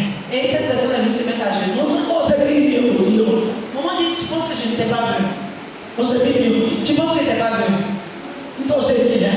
Ce que tu as fait là, je n'aime pas. Mi náà yẹ. Je n'aime pas. Mi náà yẹ. Je n'aime pas. Dàpọ̀. Sọ́ọ̀rì yẹn ọmọ bẹ́ẹ̀ sì bí wa. En premier, est-ce que c'est normal que tu viennes ici avec une statue? Báyọ̀ ọmọ bẹ́ẹ̀ sì. Est-ce que c'est bien que tu viennes ici avec une statue? Mo ní dàpọ̀ òbí. Maman, pardon, ne te fâche pas. Ní máa kú. En train de transpirer fort. Ọmọ tó bá ti dé báyìí. Tout le temps qu'elle vient, Kí ni ẹ̀bẹ̀ dédé? maman dit cette chose est toujours au bout de son pain. Yọ̀wọ̀ àfàṣọ kan. Et puis elle va bien serrer le pain Yọ̀wọ̀ dessus. àtúndè. Et puis elle va bien attacher. Ọ̀rọ̀ fẹ́ mọ̀ bí bàbá mi. Si tu veux savoir, il faut demander à notre papa pour Mo parler. ní ayé ẹni ọba tó lè wọ̀. Maman dit, à jamais de ta vie, tu vas revenir ça ici. Mi ìfẹ́ kó o kú o. Je ne veux pas que tu meurs. Ṣùgbọ́n kọ́ wa tó tà. Mais si tu as essayé, Ilé olúwa ni bí. ici c'est la maison de l'éternel. Ìṣe bẹ́ẹ̀ sùn. Ce n'est pas la maison de Ó l'éternel. lè lọ sọ́ọ̀sì ní tí o sùn wá. Tu peux aller dans notre église où il n'y a pas Dieu là-bas. Ṣùgbọ́n ibi Mais ici, ló tà. il ne faut pas essayer. Ó ní mọ̀ mi. Elle dit, maman, pourquoi tu es fâchée? Ọ̀ya Et après encore, bàbá mi ló tó gbé kẹ́kẹ́ ní ọ̀sán. maman dit, encore elle a vu, elle a encore mis cette chose à sur elle. Mo ní kí Jésù ọ̀dọ̀ wa.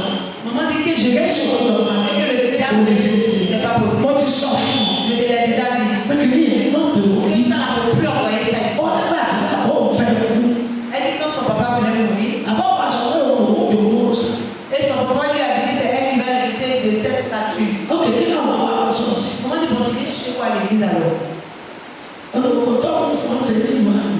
Elle dit tout ce qu'on fait dans leur pays, Ìyẹn máa ń sábà yẹn. dans leur village là-bas, elle dit que cette statue là l'explique. Oníṣẹ́ ìwọ náà máa fẹ́ jà. Maman dit, non, toi aussi tu veux te battre. Ṣé ìwọ náà fẹ́ jà? Toi et Dieu, vous voulez vous battre? Tí ìwọ náà máa fẹ́ jà? Si tu veux combattre avec Dieu, Kò sí tó. il n'y a pas de problème. Kò sí tó. Il n'y a pas de problème. Nígbà tí ọlọ́run ṣe fẹ́ yẹn rí. Et 4e semaine, Mo ṣe ní ọmọ rẹ̀. maman dit, elle a vu entrer.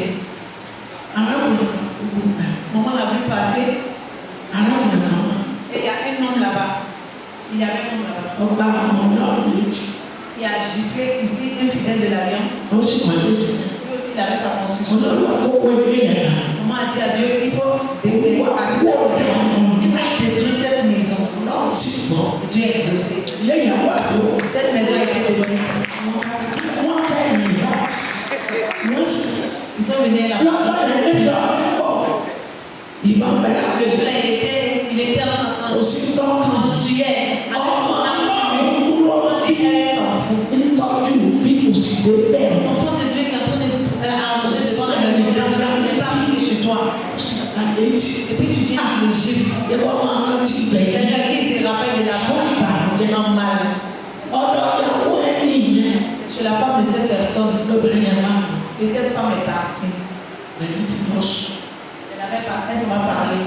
Tí nínú sọ́ọ̀sì náà mọ̀. Maintenant, la femme dit, mais c'est pas dans cette église que tu vas. Ó sì fẹ́ ṣe lébi kan náà mọ̀ wò mí. Elle dit, il n'y a pas comment tu peux garder quelque chose sur toi. Maman, elle a voir. Ìdí sì bẹ́ẹ̀ á wọ̀ ní fi. Mais c'est qu'elle est là, elle ne peut pas laisser. Máa gbọ́ ọdọ́ náà ní ti. Ils ont fini de causer, ils ont fini de faire leur réunion. Ọdẹ gbọ́dọ̀ wà. Elle est morte le 5e jour. Ìwọ ọmọ ní bá láwùn jà. Totem, je ne vais pas combattre avec Dieu. Ní bá láwùn jà. Totem, je ne vais pas combattre avec Dieu. Jà á ní jà ọmọ.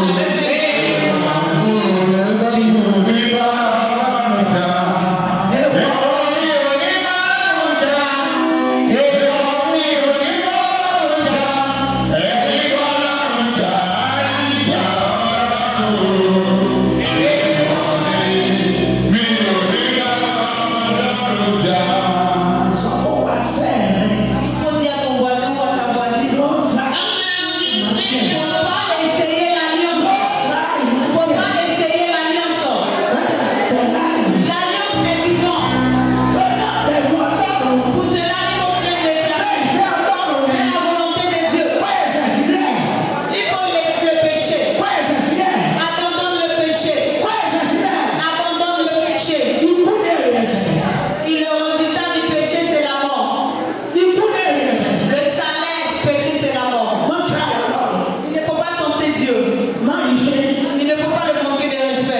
Power now. Respecte Dieu. Don't have a joke.